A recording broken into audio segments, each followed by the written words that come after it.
So Asvapati is seeing the emergence of living things, tiny, primitive living things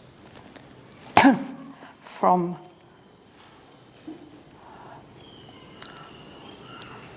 It's interesting, I mean, we think that Sri Aurobindo wrote this in the late 1930s, and at some point after that, 30 or 40 years later, the biologists also came to the conclusion that the first living creatures, they must have emerged in some kind of mud. That they could be maybe different kinds of mud that could first manifest.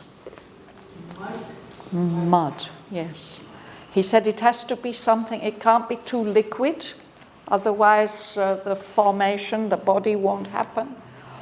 And it can't be too solid, otherwise how can it happen? But in some kind of slimy mud, perhaps the first single-celled living creatures could emerge. Some biologists have this theory. Of course, they can't really explain how life can emerge out of matter. And they are not ready to say that the potentiality of life must have been there in the matter already. Only very, very recently, a few physicists have realized that the fact that we can have life means that the potentiality, the possibility of life must have been there already in the very first Big Bang. But it took a long time for matter as we know it to evolve, and then out of that matter for life to emerge. And I think they haven't yet taken the next step and realized that, if the potentiality of life has been there and has emerged, that the potentiality of consciousness, of mental consciousness, must also have been there from the very beginning. No? I don't think anybody has stood up and said that yet. They've only said there's something called the anthropic principle. They've said that the conditions of our universe must be such to allow consciousness to emerge. But I don't think they're yet saying, of course, it must have been conscious from the beginning. No, there must have been the potentiality of consciousness there from the beginning. So Sri Aurobindo is explaining something like that.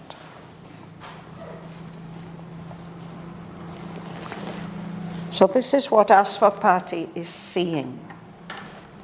His sight, spiritual in embodying orbs, could pierce through the grey, phosphorescent haze and scan the secrets of the shifting flux that animates these mute and solid cells, and leads the thought and longing of the flesh and the keen lust and hunger of its will.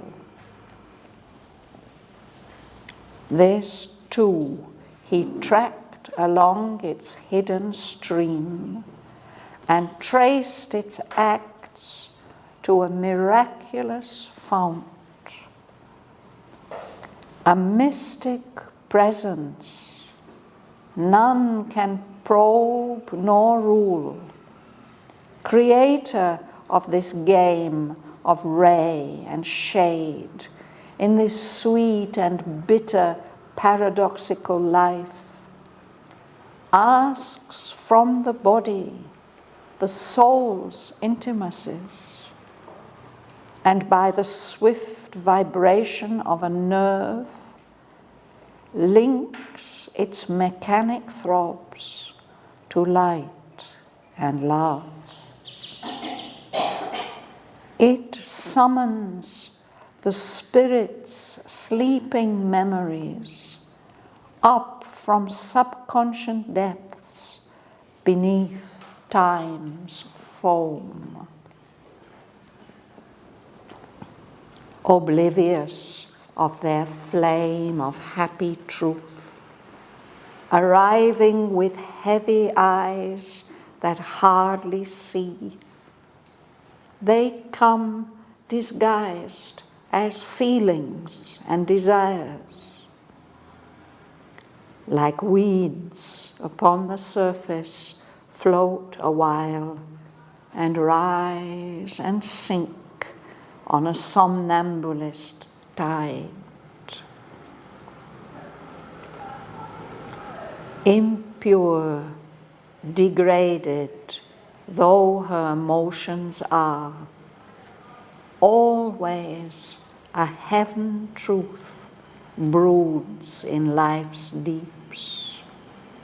In her obscurest members burns that fire. A touch of God's rapture in creation's acts, a lost remembrance of felicity lurks still in the dumb roots of death and birth. The world's senseless beauty mirrors God's delight. That rapture's smile is secret everywhere. It flows in the wind's breath, in the tree's sap. Its hued magnificence blooms in leaves and flowers. When life broke through its half-drowse in the plant that feels and suffers but cannot move or cry, in beast and in winged bird and thinking man, it made of the heart's rhythm its music's beat. It forced the unconscious tissues to awake and ask for happiness, and earn the pang, and thrill with pleasure and laughter of brief delight, and quiver with pain and crave for ecstasy. Imperative, voiceless, ill understood, too far from light, too close to being's core, born strangely in time from the eternal bliss. It presses on heart's core and vibrant nerve. Its sharp self-seeking tears our consciousness. Our pain and pleasure have that sting for cause. Instinct with it, but blind to its true joy, the soul's desire leaps out towards passing things. All nature's longing drive, none can resist, comes surging through the blood and quickened sense.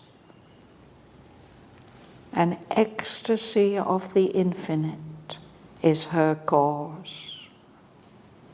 It turns in us to finite loves and lusts, the will to conquer and have, to seize and keep, to enlarge life's room and scope and pleasure's range, to battle and overcome and make one's own, the hope to mix one's joy with others' joy, a yearning to possess and be possessed, to enjoy and be enjoyed, to feel, to live. Here was its early, brief attempt to be, its rapid end of momentary delight, whose stamp of failure haunts all ignorant life.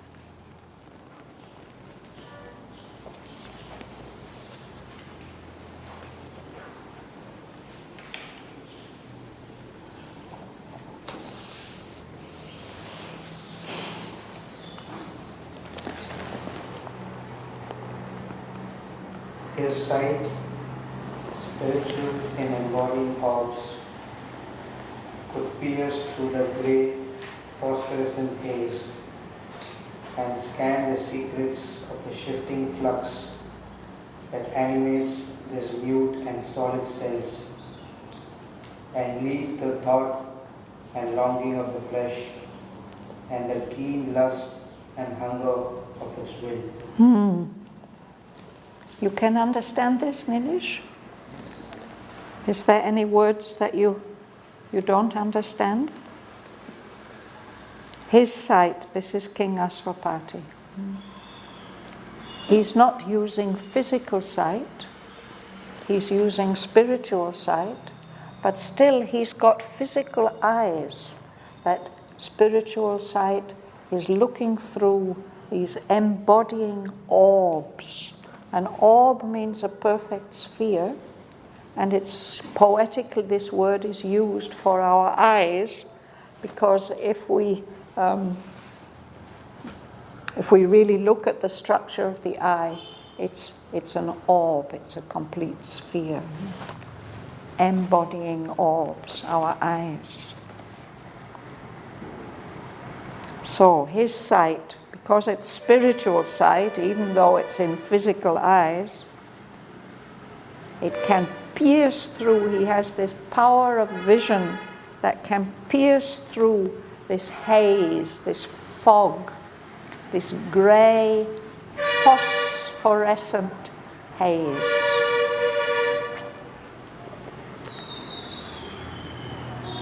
Phosphorescence. Sometimes if we're down at the beach and at night you can see that on the surface of the sea there's light shining. It's many, many tiny little beings, living beings, who are making their own light. Phosphorescence is living light, the light of living beings. So there's a kind of mist of that phosphorescence, and he can see through it to what is behind. What are the secrets it's hiding? There's a kind of flow, a current, a shifting flux. Flux means a flow. And this shifting flux is animating, is making alive the cells of our bodies. They're mute, they can't make sounds yet, but they are solid, but they're made alive by there's some kind of flow of energy. And that flow of energy is leading the thought and longing of the flesh. I think it's only in special circumstances that we note that our body has consciousness and it can think. It not only wants and longs for things, it has thoughts and it can make suggestions to us. Later on in the poem, Sri Aurobindo describes how when Savitri is able to silence her mind completely, she becomes aware of these thoughts that are coming up from the body and making suggestions to her mind. Also, sometimes when there is danger, the body reacts before the mind. But before the mind is aware, yes, yes. So it has its own consciousness. So this is this life flow that has its own consciousness. So it's this flow of energy that leads the thought and longing of the flesh and all its intense desires, its keen lust and the hunger of its will. That's the main thing we experience our body when it's hungry and thirsty and when it's wanting something very much. No?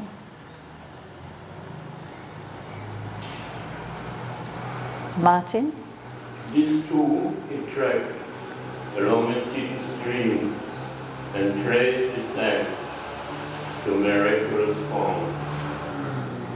A mystic presence none can broke nor rule, creator of this game, rain and shade, in this sweet and bitter paradoxical life, asks from the body the soul's intimacies, and by the swift vibration of the nerve, links its mechanic shocks to light and love. Yes. So he traces that flow of energy to its source,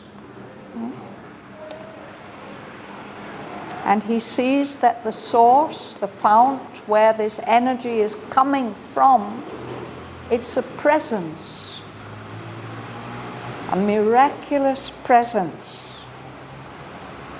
We can't penetrate into that miraculous presence and we can't control it.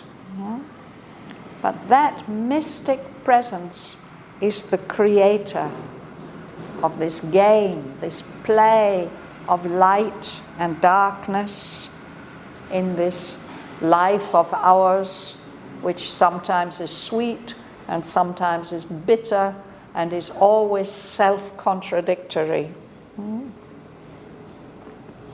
It's that mystic presence. What it wants is that the body should feel the same kind of intimate, direct contact that the soul feels, which we are not usually aware of. But the very direct knowledge by identity. That presence which is in us, the spirit which is in us, wants to make the body sensitive enough to have the same kind of intimate experiences as the soul. And because of that, it works through the cells, the nerves of our body. Their behavior may seem to be just mechanical, action and reaction, responding to contacts, no? But he says those mechanic throbs which we think of as being unconscious, that presence which is there links them to light, to consciousness, and to love. And then he gives a very unusual and beautiful image for this. Sarojini, would you read it? It's someone, the streets, sleeping memories from subconscious depth beneath time's form, oblivious of their flame of happy truth, arriving with heavy eyes that hardly see. They come disguised as feeling and desires, and like weeds upon the surface float a while, and raise and sink on a somnambulist tide. Yes. So let's pause there. So this mystic presence, summons, it calls to the spirit's sleeping memories, deep within us, deep within matter, deep within living tissues, are the memories of the spirit's sleeping memories. And when that presence calls them up, they come up from the levels that are below our level of conscious awareness, from the subconscious depths, beneath time's foam, as if time is a kind of a stream with bubbles on the surface. Foam is like many bubbles on the surface. No? So the spirit's memories are sleeping deep down as if below water, and this presence calls them up. And they come up to the surface. But those sleeping memories of the spirit have forgotten. They are oblivious. Oblivion is forgetfulness. They are completely unaware of that flame of true consciousness which is within them, which is the spirit's consciousness. They are oblivious of their flame of happy truth. They're still asleep or almost sleeping. Up they come from those subconscious levels, and their eyes are still heavy. They can't open them properly. You may know this feeling in the early morning. They can hardly see. And they come to us, we become aware of them disguised. They come to us disguised as feelings, sensations, emotions, desires. They're floating up from the bottom like weeds, like seaweeds or water weeds.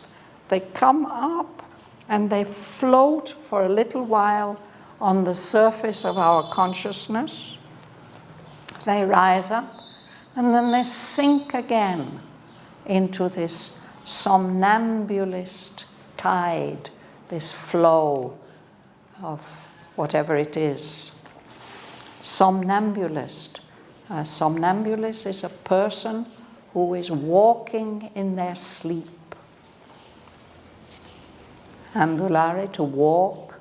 They're walking in their sleep, in their somnus. Somnambulist tide. So that's how the spirit's memories come to the surface and begin to wake up the consciousness a little bit, not much. It's still sleepy. In pure, liberated, lower motion, always a heaven truth roots in life's deeps. In her obscurest members burn that fire. A touch of God's rapture in creation's acts, a last remembrance of felicity, looks still in the dumb roots of death and birth. The world's senseless beauty mirrors God's delight. Thank you. So if we look at the activities of nature, the way that nature works and behaves, especially perhaps in these lower life forms, maybe her movements, her actions seem impure. And they are degraded. They are not the high, pure, blissful life that Asvapati has seen on the higher levels. This earth nature is mixed and lowered. Her emotions are.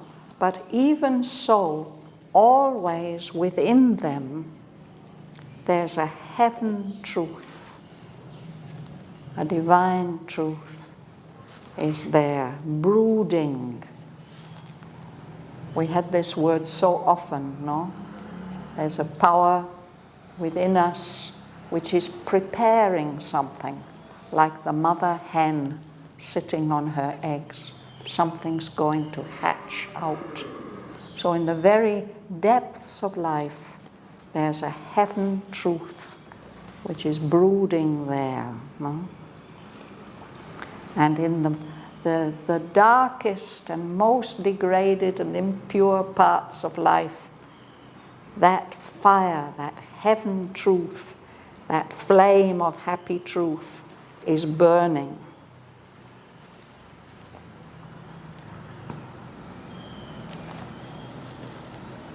Whatever lower forms of life there are, still within them there's a touch of the divine bliss and ecstasy, God's rapture in the acts of creation. The original act of creation, Sri Aurobindo always says that it was delight that created the world. No? So there's a memory of that, a lost remembrance of felicity, of ananda, of bliss, is still hiding there at the very roots, those roots that can't express themselves clearly, the roots of birth, of death and birth. So this life that we see around us, its beauty, inexplicable, apparently meaningless beauty, it's a reflection of God's delight, the divine Ananda. Dearest members, what is Members are parts. You can have members of a group, or you can have members of the body. So in life, there are parts that are very obscure, that are dark and degraded and false. But he says, even in those most obscure, the darkest and most degraded aspects of life, still this truth is there. That fire, the fire of the spirit, the energy, the creative energy and delight of the spirit.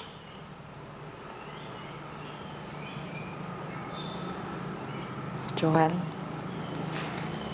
That rapturous smile is secret everywhere.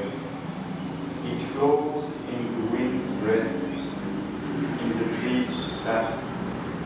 Its hue magnificent glows, blooms in leaves and flowers. When life broke through, its half draws in the plant that feels and suffers, but cannot move or cry. In beast and in winged bird and thinking man, it made of the heart's rhythm its music's beat. It forced the unconscious tissues to awake and ask for happiness and earn the pang and thrill with pleasure and laughter of brief delight, and quiver with pain and crave for ecstasy. Such a beautiful passage, no?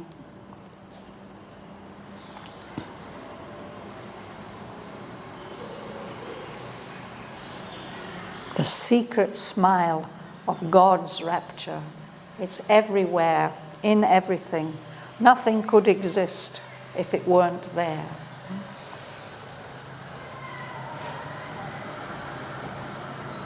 It flows in the wind's breath. It moves in the trees' sap, that liquid which is there in the plant, which carries its life force. And it's the hue, the many-colored magnificence of God's delight that blooms, that blossoms in leaves and flowers, all the things, the sights that delight us in nature.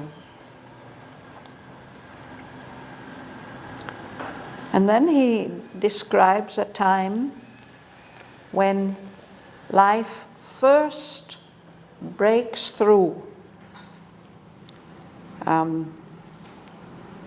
It's half drowse in the plant.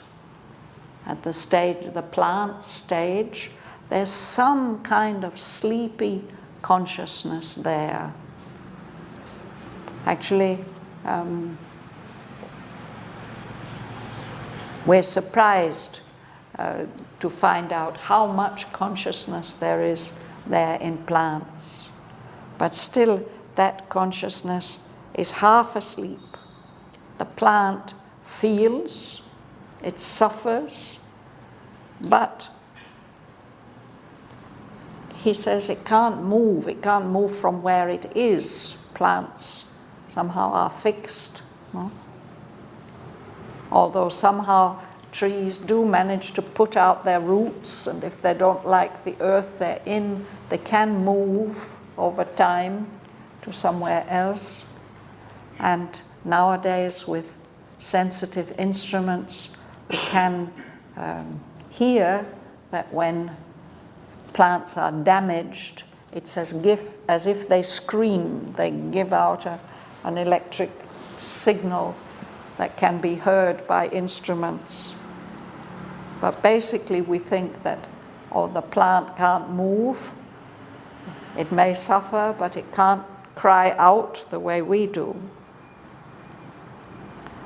So what is the next development? The next development is the animals, in beasts, in winged birds, and even later on in thinking men. Life has made of the rhythm of the heart. There's a kind of beating rhythm. That's the music of life, if we could hear it. And that beating rhythm wakes up, forces the unconscious tissues to awake.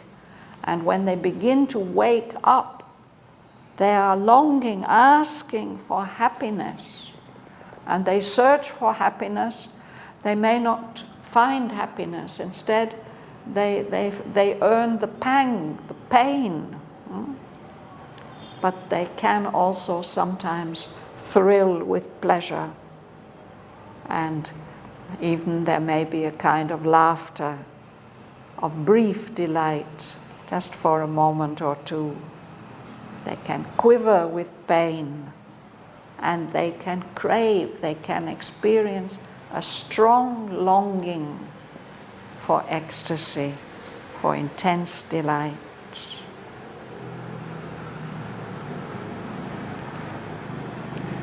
This is all about the smile of God's rapture, how it expresses itself in life. Dana? Shraddhavan, Yes. do you think Sri Aurobindo has a special reason that having truth is always brooding? That he means something. Yes, I think so. It's like it's always there, and it's always giving birth to something. Although we don't notice it. That's how I understand it.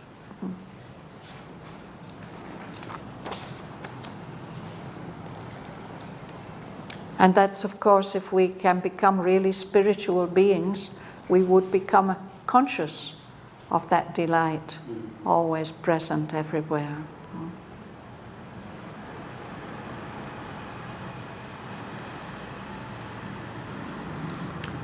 Dana?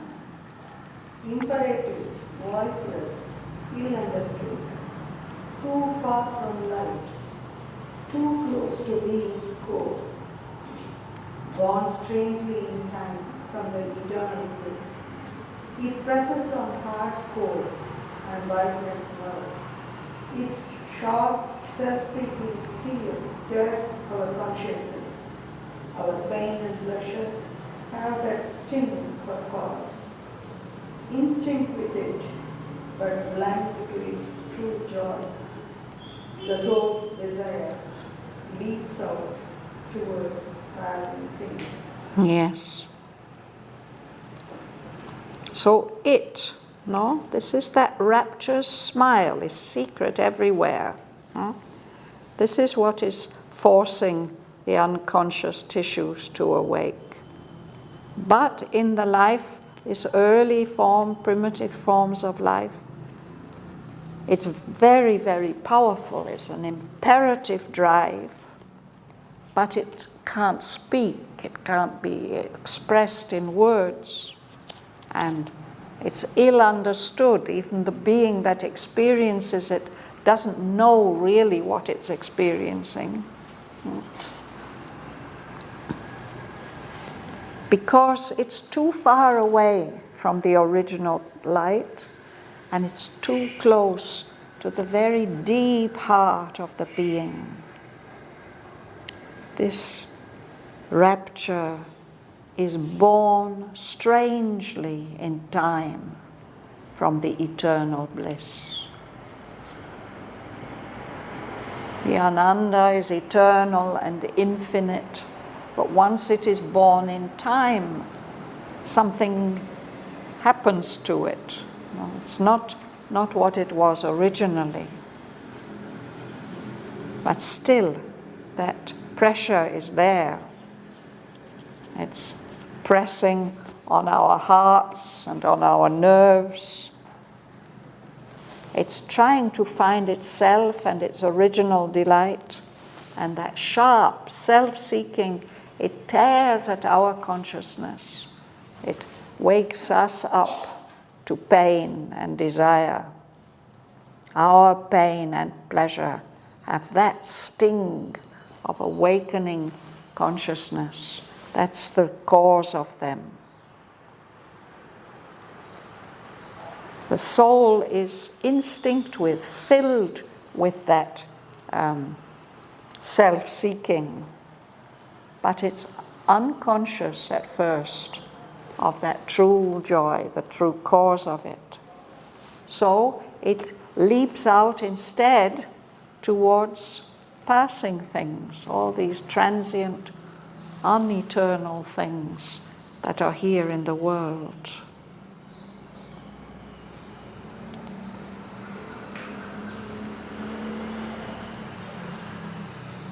Amrita? All nature's longing drive not can resist. Some soaking through the blood and quickened sense. An ecstasy of the infinite is her cause. It turns in us to finite lives and lust. The will to conquer and hate, to seize and keep, to enlarge life's room and scope and pleasure's range, to battle and overcame and make one's own. The hope to mix one's joy with others' joy, and yearning to possess and be possessed, to enjoy and to be enjoyed, to feel, to live. Yes. So we experience this, no? This pain and pleasure, and the way the soul's desire leaps out, not for its true joy, but through these surface passing things. And it takes this form of all nature's longing drive. None can resist. When we feel that nature's longing drive, it's impossible to resist. All that comes surging like a tsunami rushing through the body, through the blood, and the senses become very intensified and quickened, more alive.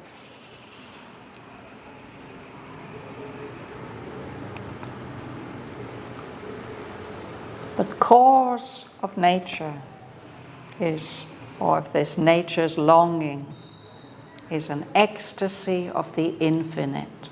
But we are not infinite. We experience things in a very limited way. So in us, that ecstasy, that drive, turns to us to finite loves and loves. We love small things. We desire small things. And he gives some examples. The will to conquer and have, to seize and keep, hold on to things, to make our life room larger, to have more space and more range to act, and a wider possibility of pleasure. And we don't mind battling and winning victories in order to make things our own. And it expresses itself in this hope, this longing to unite with others, to mix one's own joy with others' joy. And that also becomes a yearning, a longing to possess another being, and also to be possessed by another being, to enjoy and be enjoyed. This need to feel, to live. That's what we feel life is. It's this interchange and possession and enjoyment and exchange.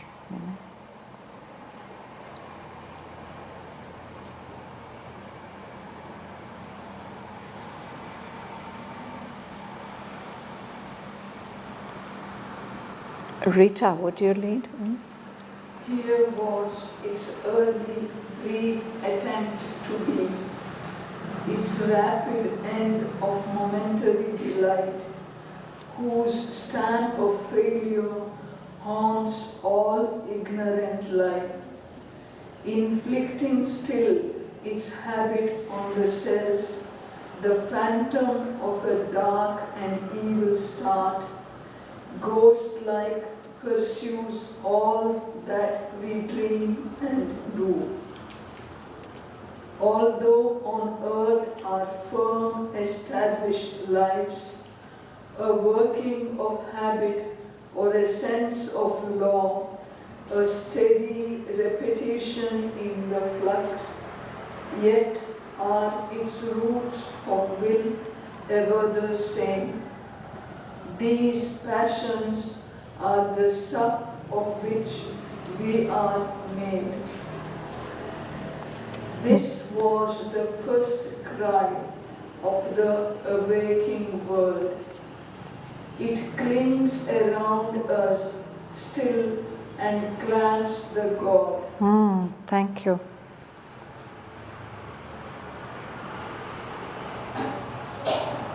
In this realm of the little life, this is where these urges come to us from. And Aswapati sees in that very, very primitive level of life, all this is already beginning. It's early, brief. These urges don't last long, but they emerge for the first time. And they soon are over, a rapid end of momentary delight. And that loss, that sense of failure, oh, I couldn't seize it, I couldn't keep it, I couldn't experience it. That stamp, that mark of failure is hanging around all ignorant life. And especially, it's still inflicting, imposing its habit on the cells of our body. It's this phantom, this ghost of a dark and evil start, ghost-like pursues all that we dream and do, all the imperfection, dissatisfaction. It's somehow left over from those early stages of the development of life.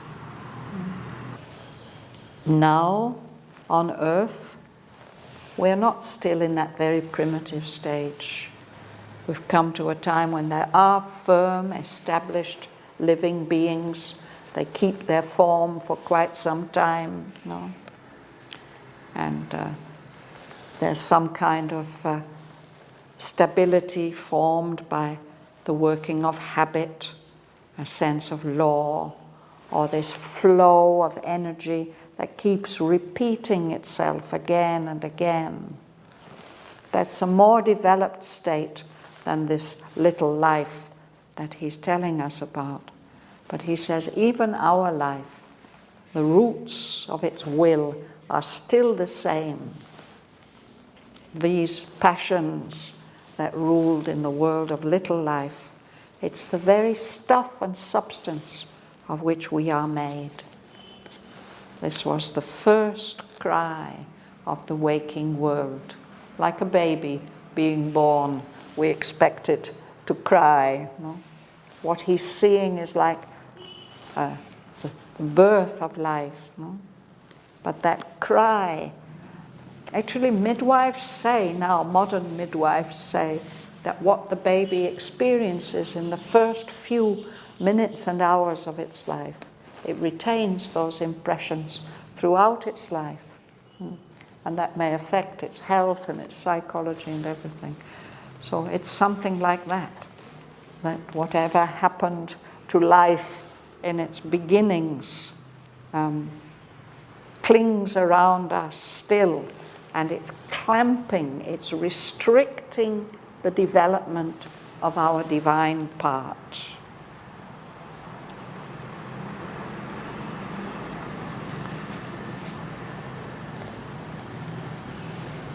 Very poignant lines. This was the first cry of the awaking world. And it clings around us still and clamps the God. So I think we'll stop there for today.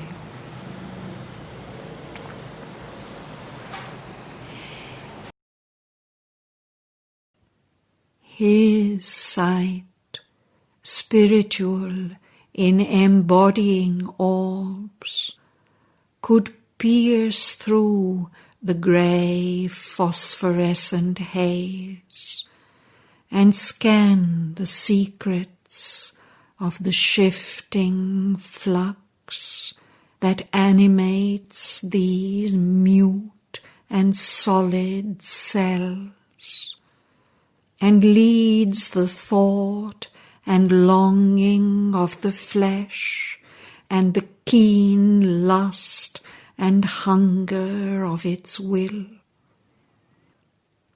This too he tracked along its hidden stream and traced its acts to a miraculous fount.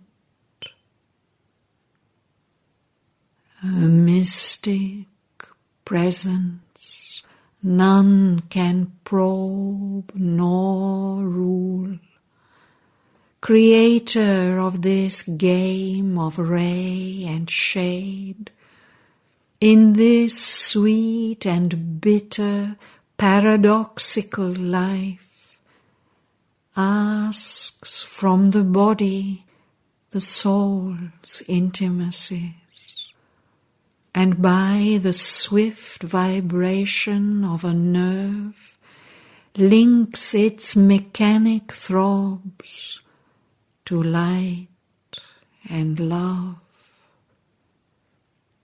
It summons the spirit's sleeping memories up from subconscious depths beneath time's foam.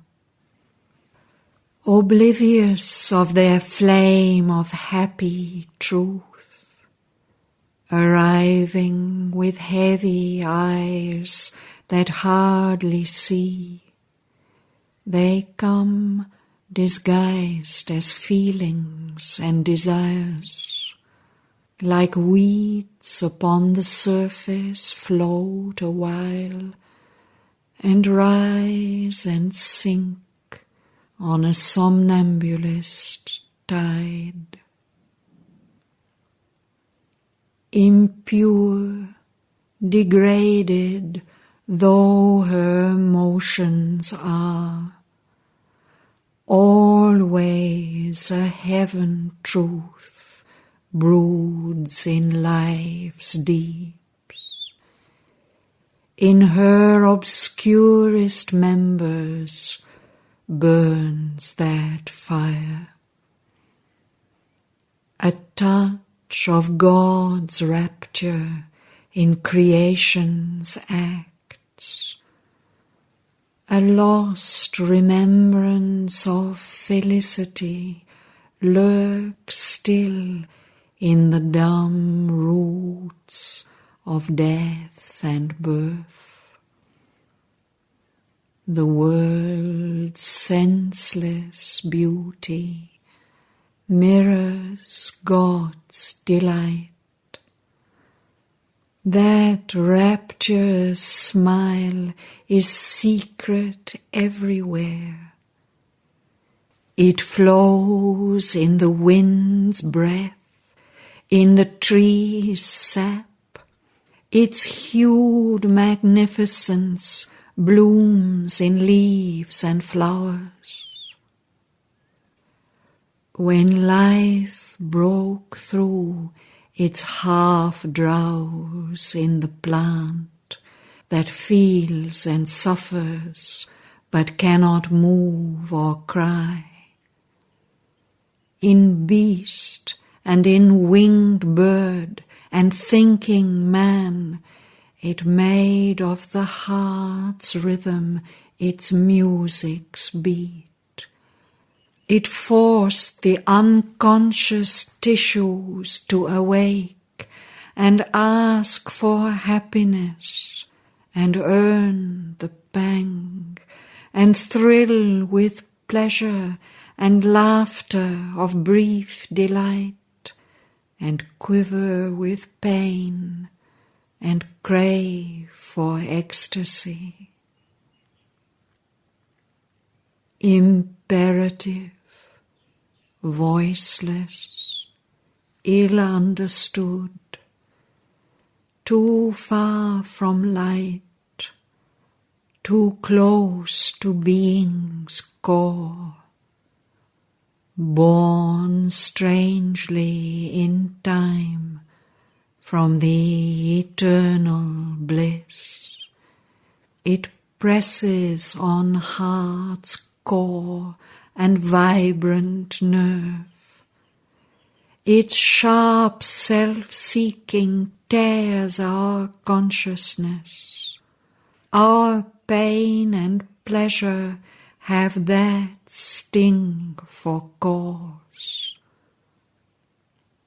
Instinct with it, but blind to its true joy, the soul's desire leaps out towards passing things.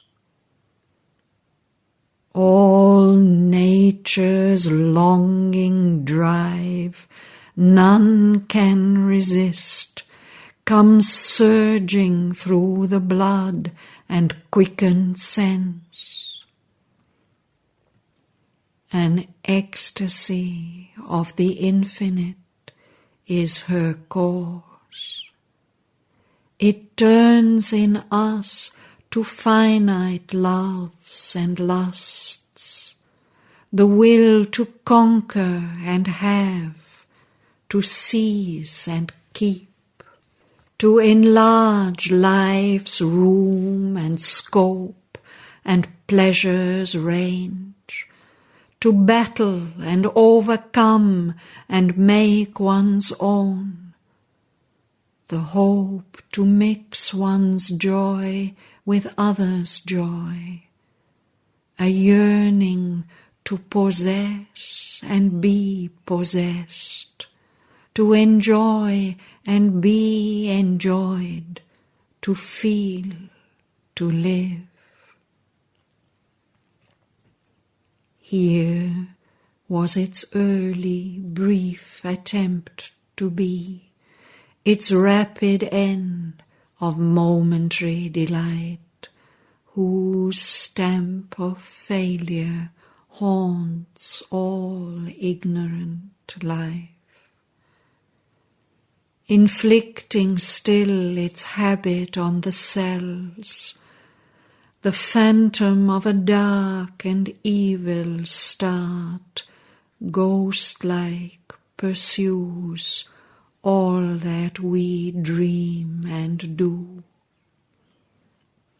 Although on earth our firm established lives, a working of habit or a sense of law, a steady repetition in the flux, yet are its roots of will ever the same. These passions are the stuff of which we are made. This was the first cry of the awaking world. It clings around us still and clamps the gauze.